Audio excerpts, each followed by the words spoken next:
दर्शकों को बताया कि इस वक्त जयराम ठाकुर इंडिया न्यूज के कॉन्क्लेव मंच पर कुछ बोल रहे हैं, तो सीधा रुख कर लेते हैं। इन्वेस्टमेंट का बहुत बड़ा स्कोप हिमाचल प्रदेश में हम देख रहे हैं और दूसरे लोग बोल रहे हैं ये क्यों हो रहा है, ये कैसे हो रहा है, ये नहीं होना चाहिए, उनकी बात वो जाने, लेकिन हमको जो उचित लगता है हिमाचल के हित में हम वो कर रहे हैं। मुख्यमंत्री जी, दो विषय हैं जब भी हिमाचल में इन्वेस्टमेंट की बात आती है।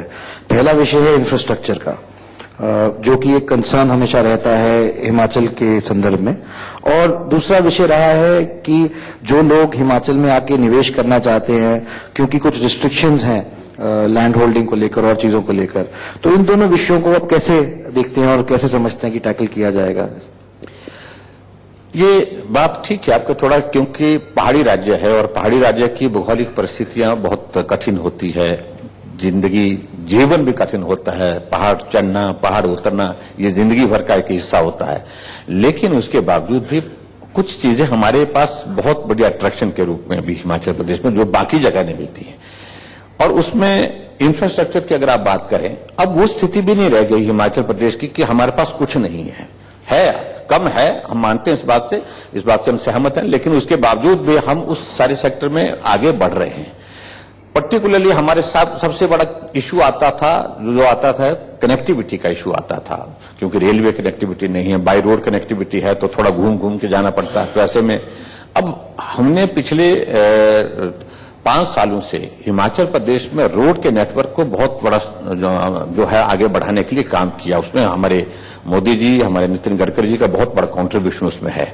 नेशनल हाईवेज बहुत बड़ी सैंक्शन हुए हैं और उसके साथ साथ में 4 लेन्स हिमाचल प्रदेश में जिन पर काम चला हुआ है, और उसके साथ साथ में हिमाचल प्रदेश में हम बायर कनेक्टिविटी को और ज्यादा मजबूत करने की कोशिश कर रहे हैं। जैसे कांगड़ा एयरपोर्ट है, उसके एक्सपेंशन का प्रोजेक्ट काफी एडवांस स्टेज पर है, और शिमला हमारे पास स्कोप नहीं है, और उसके बाद जो हमारा तीसरा एयरपोर्ट जो कुल्लू का है उसका भी एक स्टडी चल रही है उसमें कि ब्यास रिवर के ऊपर उसकी हम उसको एक्सपेंशन के लिए हम क्या कर सकते हैं। तो अगर ये सारी चीजें होती है तो मुझे लगता है कि बहुत, और मंडी एक बहुत फुल फ्लाइज एयरपोर्ट हम लाने की कोशिश कर रहे हैं, जिसकी मैं पूछना चाहता था मंडी को क्या मिलेगा? मंडी को मुख्यमंत्री मिला है, मंडी के लिए मुख्यमंत्री मिला है तो बात है ही है, लेकिन उसके साथ साथ में जो एयरपोर्ट की जो बात कही हमने, एयरपोर्ट का OLS सर्वे की सारी प्रोसेस कंप्लीट हो गई है, और मैं उम्मीद करता हूं कि काफी एडवांस स्टेज पर है, और वो एयरपोर्ट आ जाता तो हिमाचल प्रदेश में कनेक्टिविटी वाला इशू काफी ज्यादा ठीक हो जाएगा।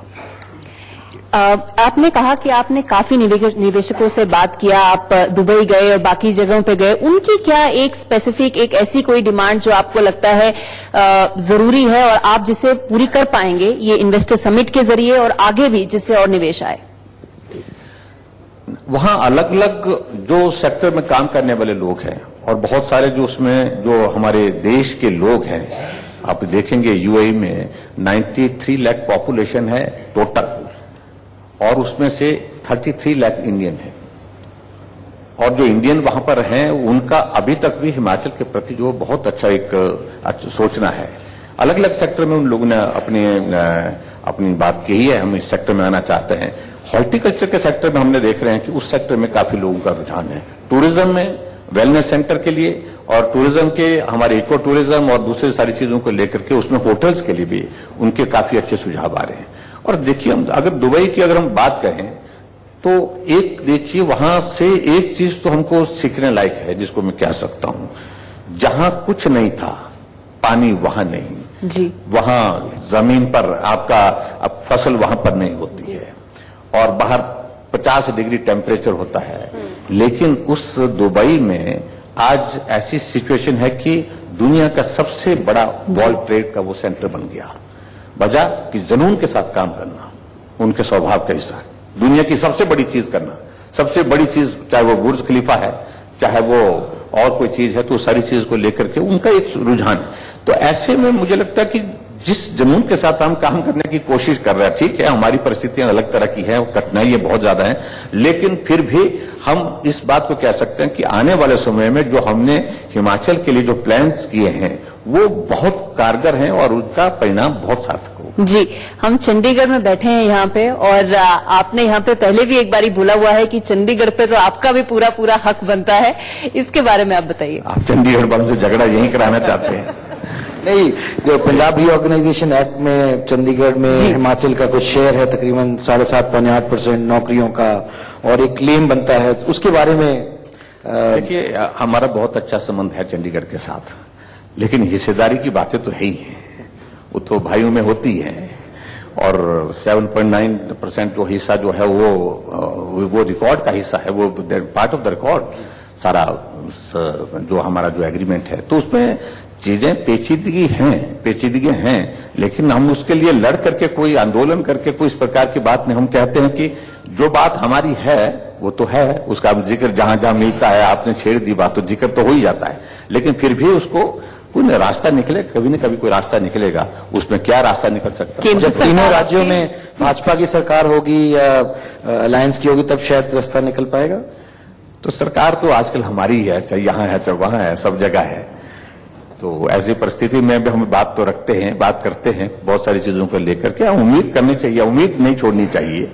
और मैं समझता हूं कि इसमें कोई लड़ाई वाला कोई मसला नहीं है, कोई बात नहीं है, लेकिन फिर भी हम सौहार्दपूर्ण तरीके से इन सारी चीजों को लेकर के आगे कर सकते हैं।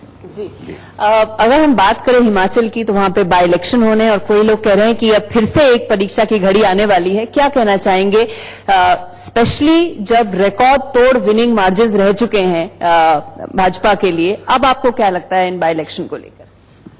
देखिए, मैं समझता हूं कि ये जिस फील्ड में हम काम कर रहे हैं, ये परीक्षा का दौर तो खत्म होता ही नहीं है।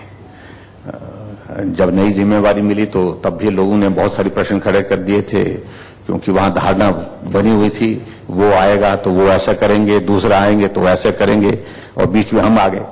तो ऐसी परिस्थिति में ये क्या करेंगे, ये थोड़ा सा विषय हो गया था। तो लोग सोचने लगे कि भाई क्या होगा। लेकिन मुझे इस बात की खुशी है कि हिमाचल प्रदेश में जो परिवर्तन हुआ, परिवर्तन के साथ सोच में परिवर्तन हुआ, जिसको लोगों ने दिल से स्वीकार किया। हम हिमाचल की रूह में उतरे हैं 1 साल के इस कार्यकाल में, 18 महीने का हमारा जो कार्यकाल हुआ है।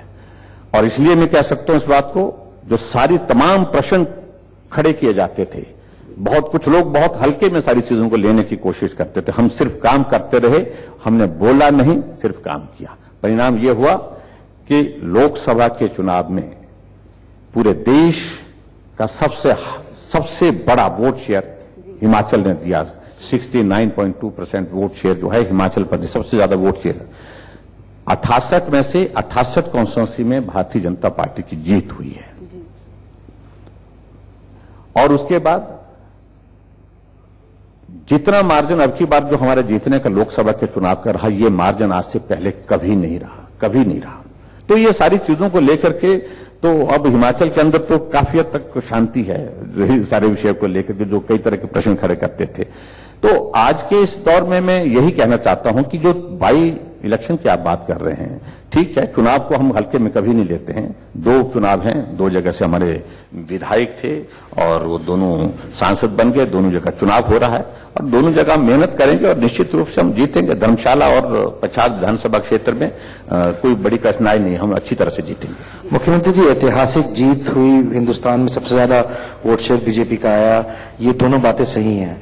तो कहीं ना कहीं आपको लगता नहीं है कि इतनी बड़ी जीत के बाद लोगों ने 1-1.5 साल, 1.25 साल के कार्यकाल में दोबारा से आत्मविश्वास इतनी भारी तरीके से जिताया है, तो उम्मीदें भी लोगों की उतनी बढ़ गई होंगी आपसे, उतनी उन उम्मीदों पे खरा उतरने के लिए और आपके 5 साल के विजन के लिए आप कहां देखना चाहते हैं अपने पहले कार्यकाल के एंड में हिमाचल को, कुछ जरूर बताएंगे?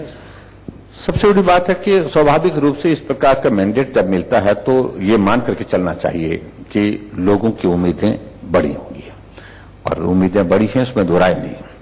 और हम उन सारी चीजों से वाकिफ भी हैं और उन सारी चीजों के लिए तैयार भी हैं। लोगों की उम्मीदों पर खरा उतरने की कोशिश करेंगे और हम कर भी रहे हैं।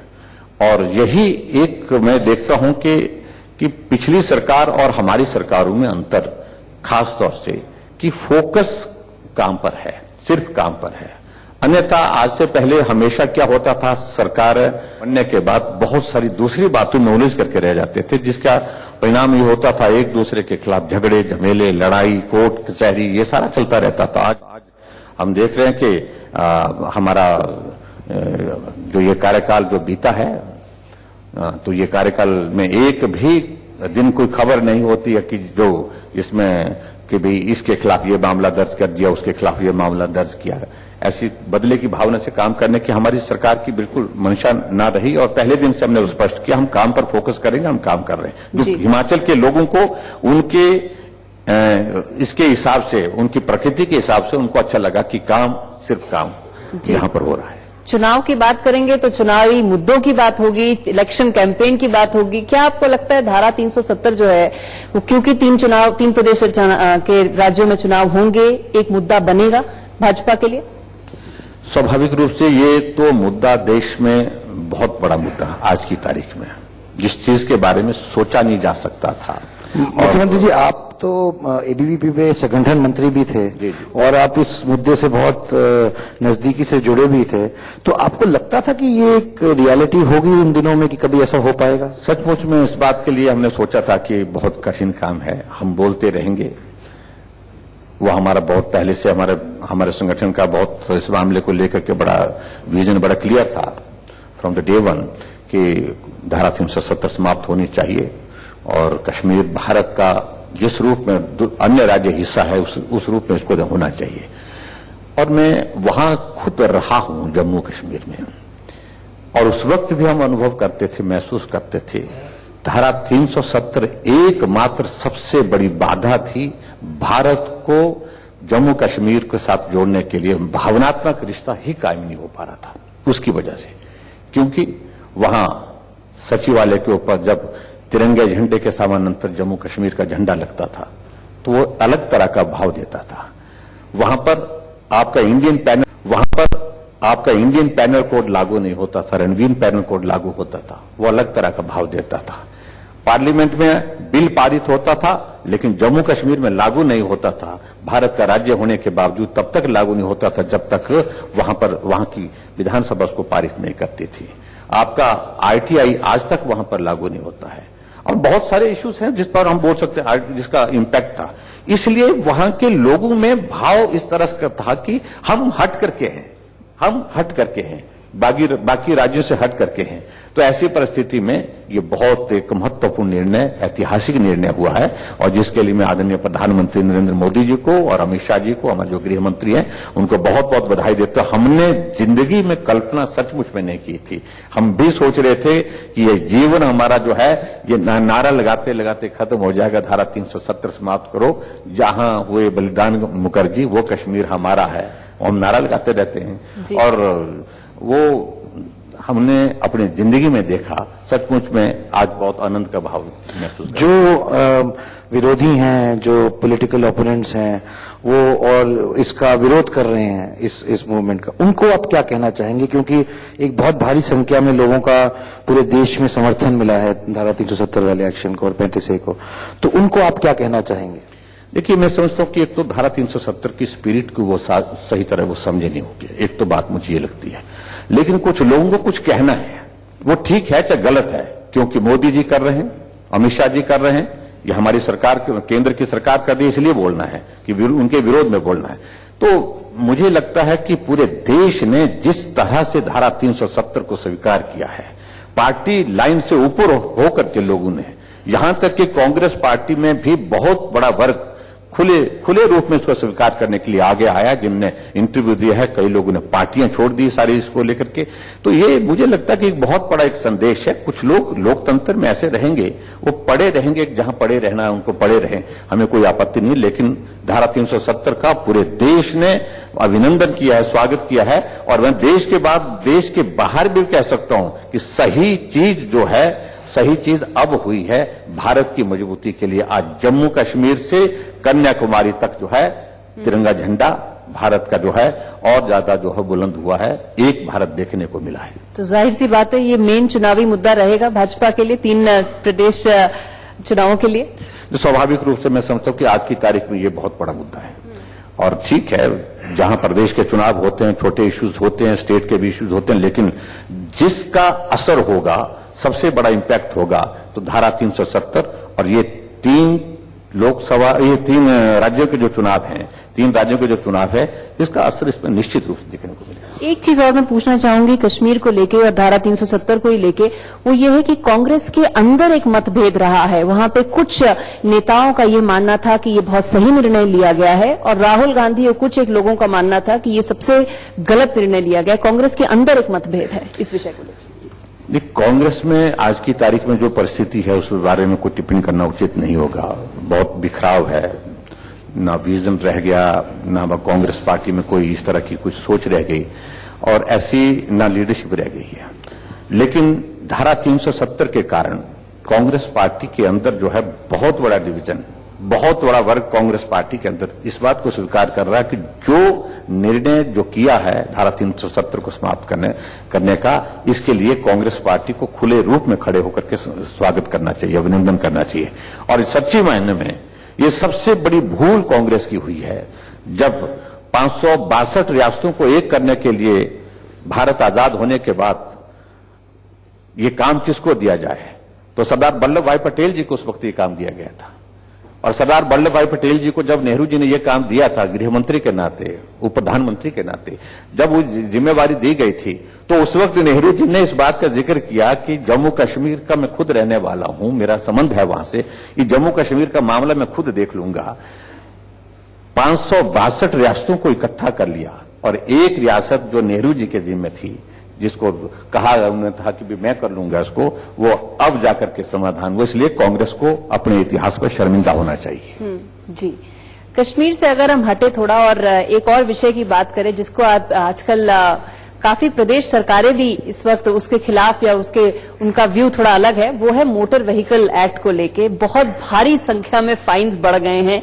भाजपा की खुद सरकारें हैं जो कह रही हैं कि ये जरूरत से ज्यादा हो गया है। गुजरात ने कहा कि हम इसे कम कर रहे हैं, कर्नाटक कह रही है अब हम कम करेंगे। हिमाचल प्रदेश का क्या मानना है? देखिए, अभी हम इसको अपने ये सारे इस बिल को अध्ययन करने के लिए बोला है जी, और हम जल्दबाजी भी नहीं करना चाह रहे हैं। तो स्वाभाविक रूप से कुछ हमारे हिली स्टेट के कुछ, और उसके बाद हिली स्टेट के साथ साथ हमारी वहां की भौगोलिक परिस्थितियां वहां की अलग तरह की हैं। उन सारी चीजों को अच्छी तरह से अध्ययन करने के बाद, एग्जामिन करने के बाद ही हम उसमें निर्णय लेंगे। लेकिन भाव इस मोटर व्हीकल एक्ट का जो है वो ये है कि जो आज के इस युग में जो सारे एक्सीडेंट्स हो रहे हैं, वायलेशंस हो रही हैं रूल्स की, कानून की, उन सारी चीजों को रोकना जरूरी हो गया। हम माहौल समाज में पैदा नहीं कर पा रहे हैं, तो उसके लिए कानून ला करके सख्ती करने की जरूरत महसूस हुई, जो होनी नहीं चाहिए थी। कानून दूसरे देशों में हम देखते हैं, आप देखिए यूरोपियन कंट्रीज में कानून है तो वो उस कानून का पालन करते हैं। जी, हमारे यहाँ पर कानून बना करके उसका पालन ना करना, उसका वो एक स्वभाव का हिस्सा बनता जा रहा है। इसलिए और ज्यादा सख्त करने से मुझे लगता है कि इसका असर होगा। हिमाचल में अध्ययन करने के बाद हम निर्णय करेंगे। जी, मुख्यमंत्री जी, जब आप मुख्यमंत्री बने तो हिमाचल में एक तरीके से एक पीढ़ी में बदलाव आया कि जिस तरह की राजनीति हो रही थी पहले और जिस तरह की उम्मीदें लोग लेके जाते थे, तो लोगों की उम्मीदें भी चेंज हुई। टूरिज्म एक बहुत बड़ा सोर्स ऑफ रेवेन्यू हिमाचल के लिए रहा है और हिमाचल एक टूरिज्म डेस्टिनेशन रहा है। आपने कुछ घोषणा की थी कि एक ड्रीम डेस्टिनेशन बनाने के लिए हिमाचल को किया जाएगा। इस पे लोगों की बहुत उम्मीद भी है क्योंकि उससे रोजगार भी मिलेगा। तो क्या प्लान है आपका, किस तरीके से आप इस प्लान को एक्शन में लाएंगे? ये बहुत ही अच्छा प्रश्न किया आपने, क्योंकि हिमाचल एक ऐसा प्रदेश है जहां बहुत सारी चीजों की गुंजाइश हम बोल सकते हैं कि टूरिज्म के सेक्टर में है हमारे पास। और सही बात तो है कि आज से पहले गवर्नमेंट ने टूरिज्म हमारा सहज रूप से जितना हो सकता तो वो हुआ, लेकिन वो टूरिज्म को बढ़ावा देने के लिए कोई प्रयास, कोई नीति, कोई प्लान, कोई इस प्रकार का आज से पहले हुआ नहीं। और ये सब करने की आवश्यकता पता नहीं क्यों महसूस नहीं हुई। हमने सरकार बनने के बाद हमने कहा कि देखिए, कुछ जगह तो हमारी इंटरनेशनली नॉन टूरिस्ट डेस्टिनेशन के रूप में है, शिमला है, मनाली है, डलहौजी है, धर्मशाला है, तो है ही है। लेकिन यहां भी एक लिमिट है। आपका ट्रैफिक कंजेशन हो रहा है, वहां पर और इश्यूज आ रहे हैं, और ऐसे में हमको नई डेस्टिनेशन पर जाना चाहिए। नई डेस्टिनेशन जो वर्जिन डेस्टिनेशन जहां पर अभी तक हम नहीं गए हैं, वहां पर स्कोप जहां है वहां पर उसको एक्सप्लोर करना चाहिए। तो हमने हिमाचल प्रदेश में 4 टूरिस्ट डेस्टिनेशन हम और डेवलप करना चाह रहे हैं और उसमें हम काम कर रहे हैं। और मैं ये कह सकता हूं, जैसे हमारे इको टूरिज्म में हमारे मंडी जिला में एक जंजैहली का एक इलाका है, वो जो बहुत सुंदर है, खूबसूरत है, लेकिन वहां तक अभी तक रीच नहीं हो पाई थी। अब उसको हम उस क्षेत्र में हमने फोकस किया है। ये 4 कौन से एरियाज हैं जहां? हाँ, ये मैं बताना चाहता हूं। एक तो इको टूरिज्म के लिए हमने जंजैहली का क्षेत्र जो है मंडी डिस्ट्रिक्ट के अंतर्गत जो उसको आइडेंटिफाई किया, उसमें काम शुरू कर रहे हैं। दूसरा, स्कीइंग के लिए बहुत अच्छी स्लोप्स हमारे पास हिमाचल प्रदेश में बहुत जगह है, लेकिन सबसे अच्छी स्लोप हमको जो मिली, जो चांशल एक वैली है जो हमारे शिमला डिस्ट्रिक्ट में पड़ती है, रोहडू के पास पड़ती है, रोहडू से आगे पड़ती है, तो उसको हम डेवलप करने का प्लान कर रहे हैं।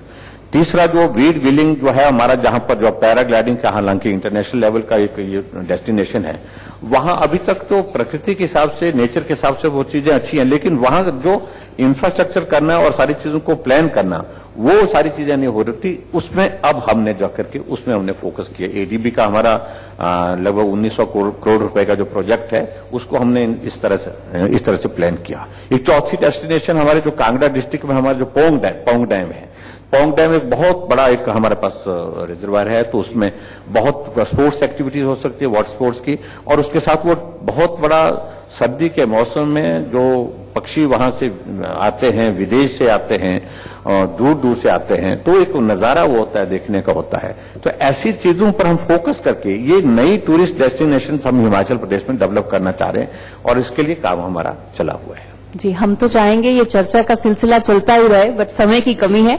मुख्यमंत्री जी, हमसे बात करने के लिए बहुत बहुत शुक्रिया, हमें समय देने के लिए बहुत बहुत शुक्रिया। बहुत बहुत धन्यवाद। Thank you very much. धन्यवाद गौरी। मैं गुजारिश करूंगा मुख्यमंत्री हिमाचल जयराम ठाकुर साहब से कि वो मंच पर बने रहें।